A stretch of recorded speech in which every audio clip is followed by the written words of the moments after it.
Welcome dear student. आज हम लोग इंजीनियरिंग मैथ्स के टॉपिक फॉरबिनियस मेथड को स्टडी करने जा रहे हैं। So after completing this module you will be able to recall Frobenius method. You will be able to find the solution of a differential equation using Frobenius series method about regular singular point. तो अगर हम examination point of view की बात करें, बहुत important topic है। आपको एक डिफरेंशियल इक्वेशन दे दी जाती है और सीधे पूछा जाता है यूजिंग फॉरबिनियस मेथड इस डिफरेंशियल इक्वेशन का सीरीज सॉल्यूशन बताइए। या हो सकता हो आपसे ये पूछा जाए, केवल एक डिफरेंशियल इक्वेशन दे दी जाए और ये देखा जाए कि अबाउट रेगुलर सिंगुलर पॉइंट या about regular singular point in the sense about x equals to 0 x equals to 1 पे इस डिफरेंशियल इक्वेशन का सीरीज मेथड से आप सीरीज सॉल्यूशन बताइए। दैट मींस डिफरेंशियल इक्वेशन का किस टाइप के सॉल्यूशन होते हैं ये हम लोग देखे हैं कि डिफरेंशियल इक्वेशन में क्या करते हैं, हम कॉम्प्लीमेंट्री फंक्शन निकालते हैं और पर्टिकुलर इंटीग्रल निकालते हैं। कॉम्प्लीमेंट्री फंक्शन और पर्टिकुलर इंटीग्रल किस डिफरेंशियल इक्वेशन को निकालते हैं, जब सेकंड ऑर्डर की डिफरेंशियल इक्वेशन होती है उस हिसाब से हम क्या कर लेते हैं, सॉल्यूशन फाइंड आउट कर लेते हैं। या हो सकता है सेकंड ऑर्डर की डिफरेंशियल इक्वेशन है, हम वन सॉल्यूशन पता है तो दूसरा सॉल्यूशन हम फाइंड आउट कर लेते हैं। लेकिन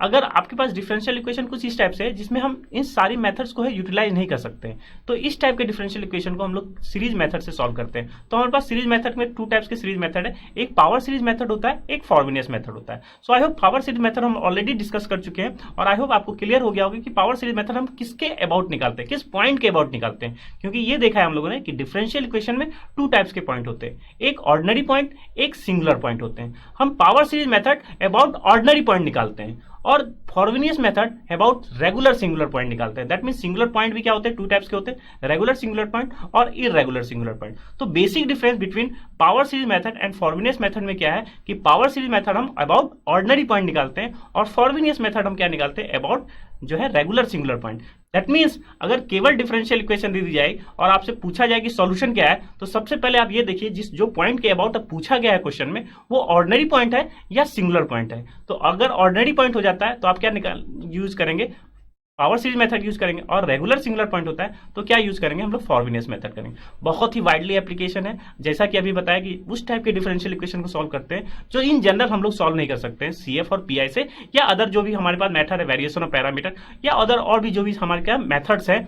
उस टाइप के डिफरेंशियल इक्वेशन को सॉल्यूशन हम लोग जो है जो सिमिलर तरीके से नहीं निकाल सकते, उसमें हम लोग क्या करते हैं, सीरीज सॉल्यूशन फाइंड आउट करते हैं, सीरीज मेथड से फाइंड आउट करेंगे। तो यहाँ पे हम लोग ये देखेंगे सबसे पहले फॉरबिनियस मेथड क्या है, उसके स्टेप्स को लिखेंगे और साथ ही साथ ये देखेंगे कि रेगुलर सिंगुलर पॉइंट के अबाउट क्या स्टेप्स होते हैं एक डिफरेंशियल इक्वेशन का सॉल्यूशन यूजिंग फॉरबिनियस सीरीज मेथड। तो आइए स्टार्ट करते हैं सबसे पहले एक डिफरेंशियल इक्वेशन का रेगुलर सिंगुलर पॉइंट के अकॉर्डिंग फॉरबिनियस मेथड को किस तरह से यूटिलाइज करेंगे। तो फॉरबिनियस मेथड क्या है, हम एक डिफरेंशियल इक्वेशन को ही सॉल्व करते हैं। लेट हमने क्या कर लिया, एक सेकंड ऑर्डर की डिफरेंशियल इक्वेशन हम लोग ने लिख ली। तो सबसे पहले हम क्या करते हैं, ये चेक करते हैं कि जो सेकंड ऑर्डर की डिफरेंशियल इक्वेशन है आपके पास, इक्वेशन 1 में हम की बात कर रहे हैं कि इसमें ऑर्डिनरी पॉइंट और सिंगुलर पॉइंट क्या है। तो अगर स्टेप आप फर्स्ट चेक करें या स्टेप फर्स्ट में हमें क्या होगा कि ऑर्डिनरी पॉइंट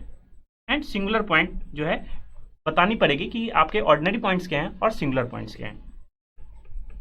तो स्टेप फर्स्ट में क्या करते हैं, ऑर्डिनरी एंड सिंगुलर पॉइंट निकालते हैं। इसी जो ये स्टेप 1 है ये हम लोग पावर सीरीज मेथड में यही सबसे पहला स्टेप क्या है आपका, पावर सीरीज मेथड में भी आपके पास ऑर्डिनरी पॉइंट और सिंगुलर पॉइंट ही है। तो ऑर्डिनरी पॉइंट के अकॉर्डिंग हम किसी भी डिफरेंशियल इक्वेशन सॉल्व करते हैं, किससे, पावर सीरीज मेथड से।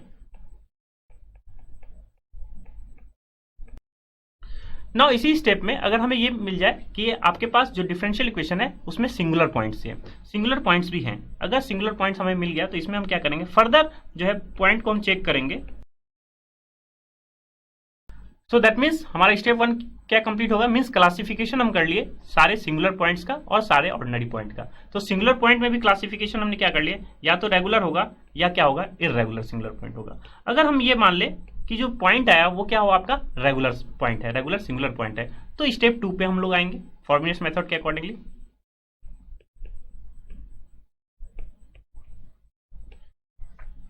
सो डिस्कस करते हैं हम अबाउट x इक्वल टू 0 और ये मान लेते हैं कि x इक्वल टू 0 क्या है आपका रेगुलर सिंगुलर पॉइंट है।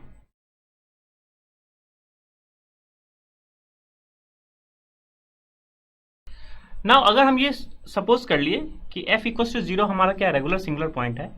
तो आई होप आपको याद है कि पावर सीरीज मेथड में हम लोग क्या करते हैं, एक सॉल्यूशन जो है डिफाइन कर लेते हैं कि ये हमारा सॉल्यूशन है, तो फिर डिफरेंशियल इक्वेशन में पुट करके ओवरऑल हमारे पास जो कांस्टेंट की वैल्यू हम निकाल लेते हैं। लेकिन फॉरबिनियस मेथड में यही थोड़ा सा क्या है, चेंज है आपके पावर सीरीज मेथड से, क्योंकि जो सॉल्यूशन हम लोग मानते हैं वो डिफरेंट मानते हैं पावर सीरीज से, पावर सीरीज के ही अकॉर्डिंग मानते हैं, लेकिन थोड़ा सा क्या होता है उसमें डिफरेंट होता है। डिफरेंस क्या है,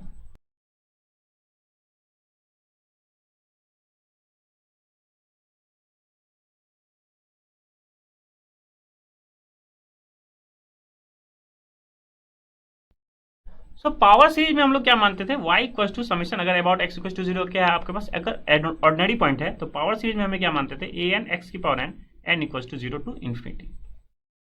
अगर आपका जो है x इक्वल टू 0 क्या है, ऑर्डिनरी पॉइंट है। तो ये हमारा पास क्या है, पावर सीरीज मेथड। तो यहां से लिंक करने की कोशिश करिए, x इक्वल टू 0 क्या है आपके पास, ऑर्डिनरी पॉइंट है, ऑर्डिनरी पॉइंट है तो हम पावर सीरीज को इस हिसाब से लिखते हैं। तो थोड़ा सा डिफरेंट क्या हुआ, x की पावर n और n में ही समेशन है, यहाँ क्या है x की पावर k टाइप का है, लेकिन हम m प्लस k क्या किए हैं, एडअप कर दिए हैं। तो ये जो सॉल्यूशन मानते हैं, ये हम लोग किसमें मानते हैं, ये फॉर्विनियस मेथड में ये सॉल्यूशन मानते हैं अबाउट x इक्वल टू 0, अगर आपके पास क्या है, रेगुलर सिंगुलर पॉइंट है। और अब जो प्रोसेस है, जो हिसाब से पावर सीरीज का प्रोसेस है, उसी के ही अकॉर्डिंग हम क्या करते हैं, डिफरेंशियल इक्वेशन को क्या करते हैं, सॉल्व करते हैं। दैट मीन ये जो सॉल्यूशन माने, फिर हम क्या करेंगे, जो डिफरेंशियल इक्वेशन है, इस अगर वो y डैश इन्वॉल्व होगा, y डबल डैश इन्वॉल्व होगा, तो इसको ही हम फर्दर क्या करेंगे, डिफरेंशिएट करते हुए चले जाएंगे। y है ऑलरेडी, y डैश निकालेंगे, y डबल डैश निकालेंगे, और फिर उस इक्वेशन में क्या करेंगे, पुट कर देंगे। तो ओवरऑल हमें किसकी वैल्यू चाहिए होती है, सारे कांस्टेंट की वैल्यू चाहिए होती है। लेकिन यहाँ पे क्या होगा कि हमारे पास ओवरऑल कांस्टेंट क्या क्या है, एक तो k कांस्टेंट है, और ये हमने m जो है एडिशनल एक कांस्टेंट है, इसकी वैल्यू हमें क्या करनी पड़ेगी, डिटरमाइन करनी पड़ेगी। तो पावर सीरीज मेथड में हम सिंपली सॉल्व कर लेते हैं,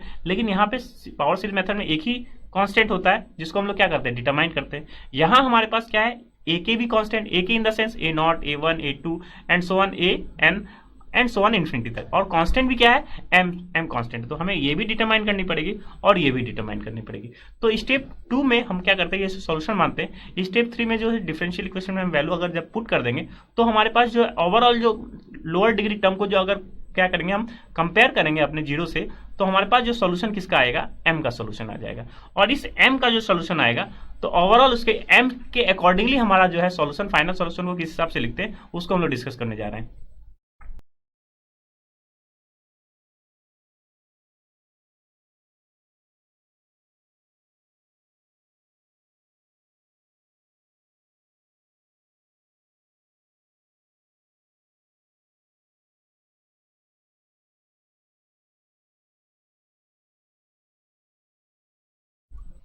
सो स्टेप थर्ड में हम क्या करते हैं, जो m की वैल्यू निकालने के लिए again y dash y double dash निकाल लेते हैं, और इक्वेशन 1 जो हमारे पास जो डिफरेंशियल इक्वेशन है उसमें पुट कर देंगे, और फिर क्या करेंगे, लोएस्ट पावर ऑफ x को क्या करेंगे, इक्वेट करेंगे किससे, हमारे पास जो राइट हैंड साइड में है, अगर जीरो है तो जीरो से इक्वेट करेंगे। तो जीरो जैसे इक्वेट करेंगे तो हमारे पास क्या मिलेगा, एक क्वाड्रेटिक इक्वेशन मिलेगा m। तो अभी हम लोग जो है एग्जांपल से भी देखेंगे किस हिसाब से, पहले स्टेप्स को देख लेते हैं। एक क्वाड्रेटिक इक्वेशन मिलेगा, क्या है, m। अब इस क्वाड्रेटिक इक्वेशन की क्या है, कुछ टाइप से सॉल्यूशन हो सकते हैं, या तो क्वाड्रेटिक इक्वेशन का रूट्स जो है, या तो आप कहते हैं m का रूट्स क्या है, m1 m2 है, डिफरेंट हो, या हो सकता हो क्या हो, सेम रूट्स हो। तो इस रूट्स के अकॉर्डिंगली हमारा सॉल्यूशन क्या होता है, डिफर होता है। तो सबसे अगर स्टेप थर्ड में हम बात करें, स्टेप थर्ड का फर्स्ट पार्ट क्या डिपेंड करता है कि m का रूट्स क्या है, इक्वल हो, या m का रूट्स क्या हो, डिफर हो।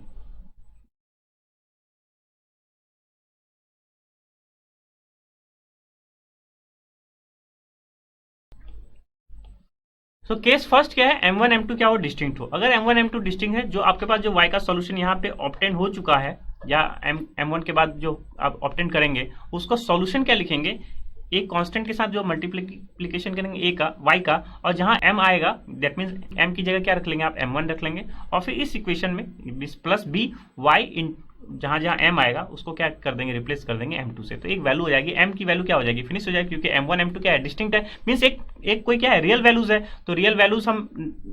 रख देंगे पहले, तो हमारे पास ये वैल्यू आ जाएगी, फिर रियल वैल्यूज, दूसरी जो रियल वैल्यूज आई है वो यहाँ रख देंगे, दूसरी वैल्यू आ जाएगी, और फिर इन दोनों को जो सॉल्व मीन्स इन दोनों का एडिशन कर देंगे, तो ओवरऑल हमारे पास सॉल्यूशन आ जाएगा। सो केस 2 क्या होगा, जब m1 m2 क्या हो, इक्वल हो।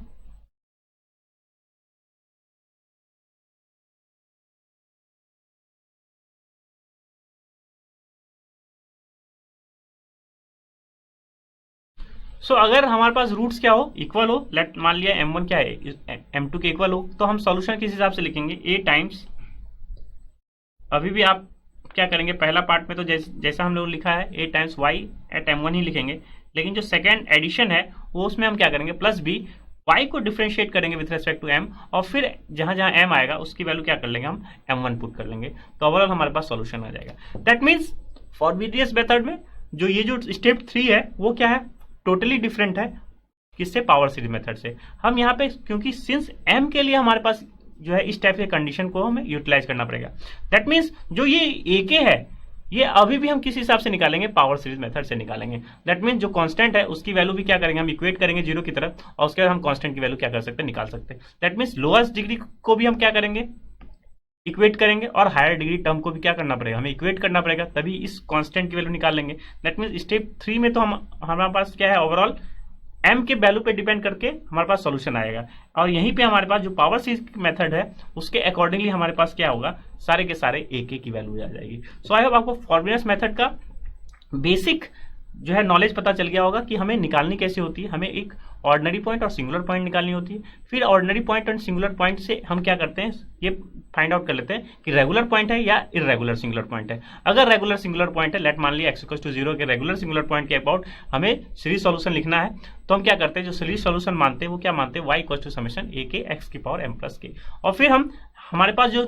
नॉन अननोन वैल्यू क्या क्या हुआ, AK हुआ और m हुआ। तो AK that means constant value है, और जिस हिसाब से पावर सीरीज में हम AK निकालते थे कैसे करते थे, हम डिग्री हाईएस्ट डिग्री टर्म को क्या करते, इक्वेट करते थे, और ओवरऑल हमारे पास क्या होता था, एक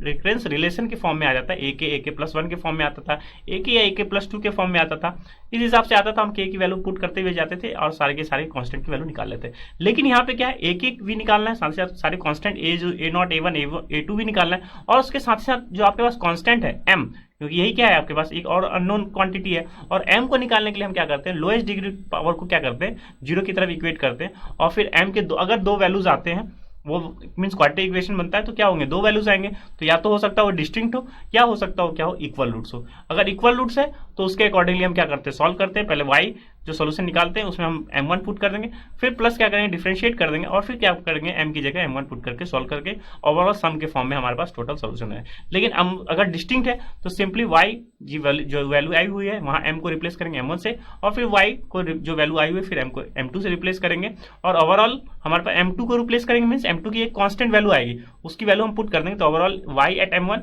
एंड y at m2 आ जाएगा, और इनका लीनियर कॉम्बिनेशन ही हमारा क्या होगा, सॉल्यूशन हो जाएगा।